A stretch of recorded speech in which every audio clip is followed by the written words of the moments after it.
comical music-y? Doesn't make any sense. 'Tis the season. Again. I'm not talking about Christmas, or Hanukkah, or Kwanzaa, or Canadian Boxing Day. Of course, I am talking about the debate whether baby it's cold outside is sexual harassment or female empowerment. You've heard it. That guy's being rapey. No, the girl's just playfully being hard to get. Whatever side of the issue you're on, you can agree it's been a divisive topic for a while now. What if we went to the origins of the song itself and used that to inform our decision? For that, we have to turn to my latest dumpster find. This is 1949's musical comedy Neptune's Daughter, starring Esther Williams, Red Skelton, Betty Garrett, and Ricardo Montalban.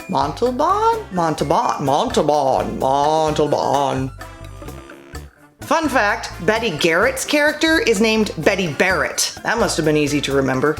Let's put the song aside for a moment and talk about the film itself first. Our narrator is a fan of local champion swimmer Eve Barrett and approaches her about starting a swimsuit company, as you do. She keeps saying no, but he is persistent. She lived in a little apartment near the college with all her trophies and her sister. I knew this because I was clearly stalking her. Well, eventually, the stalking actually works. Before you knew it, we were in big business. Business. It is the American way. Shut up, Sam Eagle. They decide they are going to invite the South American polo team to their factory because reasons. Sounds like great publicity. Eve's sister Betty is excited because she's apparently all horny for most male stereotypes. Meanwhile, the polo team captain, Jose O'Rourke, gets a massage from Jack Spratt, played by the trying entirely too hard Red Skelton, while Spratt is in O'Rourke's, stable office? Tack room. No, that's a tack room. While he is there, Betty shows up and thinks Spratt is O'Rourke. Having just explained to O'Rourke that he is hard up for a woman, take that in whatever connotation you will, he lets her believe that he is O'Rourke, even going as far as to show up at her apartment in, well, this. And let's just say there's many reasons this film did not age well. Whether you consider these jokes racist, cultural appropriation, or just plain lazy, something about most of Red Skelton's scenes is going to annoy you somehow.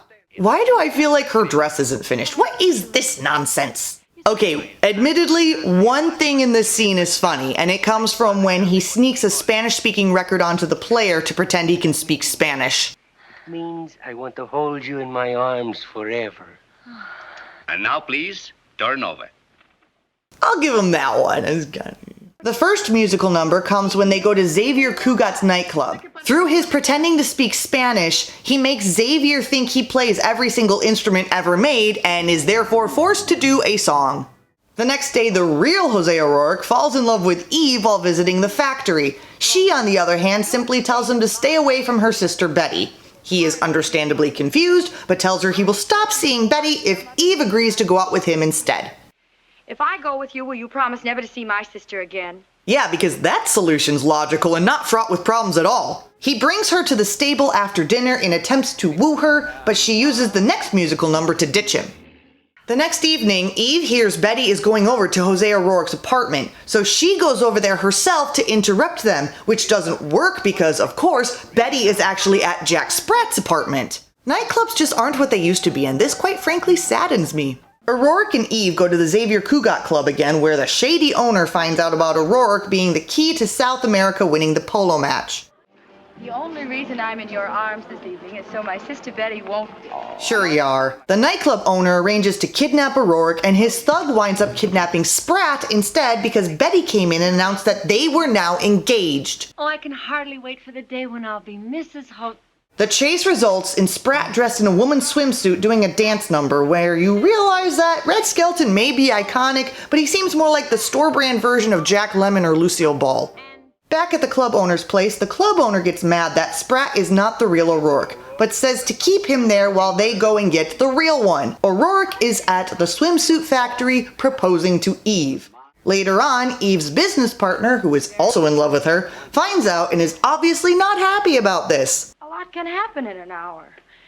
It was like a bolt of lightning. I don't know. I guess that's just the way it happens when it's real.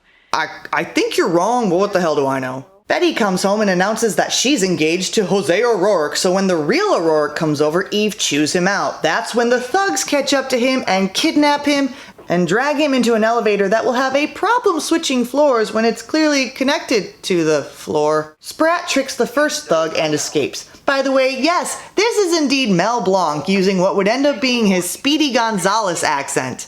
Pardon me, senor. Did you say kidnap? Thanks to his lying about his identity, Spratt is forced to play in the polo match. Of course, hilarity ensues, but he is able to win the match for the South Americans. What a surprise. At the award ceremony, the confusion is cleared up, but Betty is okay becoming Mrs. Jack Spratt instead, and Eve ends up engaged to O'Rourke in a convoluted plan orchestrated by the business partner who's in love with her. Okay, whatever. The end. One can name many reasons that this film is in the dumpster, but a main one being that it just didn't age well. These types of musicals were not particularly popular with later audiences, and this one is, well, convoluted, not particularly funny, and lots of moments of archaic comedy, let's call it. Senor O'Rourke, she hurt his arm. Her did? Babaloo. Tico, tico. So how does Baby It's Cold Outside even fit into this musical? Valid question, and that's where it gets really interesting. The song Baby It's Cold Outside was written by Frank Loesser in 1944 as a musical number for him to sing with his wife at parties. Because that's how celebrity parties were in those days, apparently. A song that was originally supposed to appear in the film was another Frank Loesser song called I'd Love to Get You on a Slow Boat to China. The censors at MGM, however, felt the song was, and I quote, too suggestive. So they replaced it with the ill-fitting Baby It's Cold Outside. Remember how a bunch of people were addicted to morphine, so they created a cure called heroin? I think it's kind of the same thing. The song comes in during the movie when Eve goes to O'Rourke's apartment to fetch her sister Betty, who is actually at Spratt's apartment. O'Rourke sings it to Eve to keep her there, but there's an interesting twist halfway through the song. Ah, but it's cold outside. I really can't But stay. baby, it's cold outside. Yeah, that's something that the modern remakes don't do a whole lot. Have the guy trying to leave instead. Is that because of some deep-seated misogyny, gender stereotypes? Would it have lessened the modern cries of sexual harassment if at least some of the covers had the woman begging the man to stay? Would that have made the song less rapey?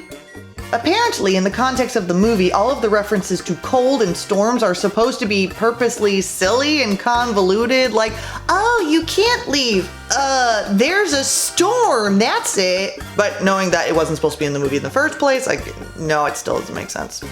The point is, in the context of the movie, the predatory theme versus the playful flirting theme is kinda hard to pinpoint. Eve and Jack seem to be making good faith efforts throughout most of the song to leave their respective apartments, but they all end up staying and even engaged by the end of the film. There is also the fact that Jose and Betty are lying to keep them in the apartments, but they're silly lies and they make their true intentions obvious, so does that make it better? Remember, the song was originally written for a husband and wife to sing at parties. Surely a man would not want to write a song about sexually harassing his wife, would he? I mean, it's an era it'd be more easily overlooked. You know, maybe knowing the origins of the song won't settle the debate after all. I'm sorry, darling. I'm not going to be able to give you a definitive answer. No, you came here for answers, and I'm going to give you an answer. And I think I have an answer that'll be satisfactory to people on both sides of the debate. Whether you believe it's about sexual harassment or female empowerment, let's just stop playing it because it's an annoying song. The tune is tentative at best, the words don't rhyme or have rhythm. Not that those things are all necessary for a good song, but they certainly would help this one. And the one thing these origins did prove is that the song has nothing to do with Christmas or winter, so stop putting it in your Christmas rotation, Eastbrook Mall. And while we're at it, enough of my favorite things too, that also has nothing to do with Christmas. Pretending that it does just makes you sound greedy. As far as Neptune's daughter goes, well, I wouldn't recommend it, but go ahead if you want. Sacramento, California.